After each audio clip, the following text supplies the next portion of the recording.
Hongera sana kwa ushindi huu na unawafanya kutinga hatua ya fainali. Asante sana, nashukuru. Tunamshukuru Mungu pia kwa kutuwezesha kufika hapa, bila yeye tusingeweza. Pengine unadhani ni kipi kilikuwa bora zaidi, au mlikutana na timu ambayo haina ubora mkubwa kulinganisha na ninyi? Sisi kama KUT team tunafurahi kufika hapa, alafu kwa timu ambayo tumekutana nayo JKT ilikuwa changamoto, na pia kwa game ya kesho inabidi tutie bidii sana. Na sisi kitu ambacho kinatufanya sisi kucheza vizuri ni morale. Bila morali sisi kweli hatuwezi. Kwa nini mlirudi nyuma kidogo, kwa maana kwenye seti ya 4? Ilitokea wakati sisi kama hatuna morale kwenye uwanjani hatuwezi cheza vizuri kwa kweli.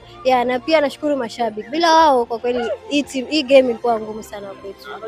Na kipi kilishusha morali? Kilichoshusha morali ni sisi tu wenyewe pale uwanjani, tuli lose ile confidence na tukaona kama hii game tumeshashinda, yet ilikuwa bado. Ikitokea mmefanikiwa kutoa ubingwa kwenye mchezo wa kesho, itakuwa ni mara ya kwanza, pengine wewe unadhani utakuwa na hali gani, utajisikiaje?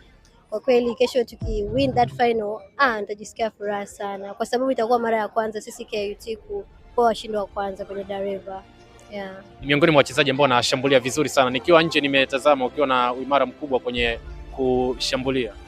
Ndio, ni mazoezi tu. Mtu kufanya mazoezi vizuri, ujitunze, basi utakuwa mchezaji bora. Kila la heri, ukapumzike, ukaendelee na sherehe ama furaha ya kutinga fainali, lakini pia nikutakia kila la heri kwenye maandalizi ya mchezo wa kesho. Asante sana na nimeshukuru.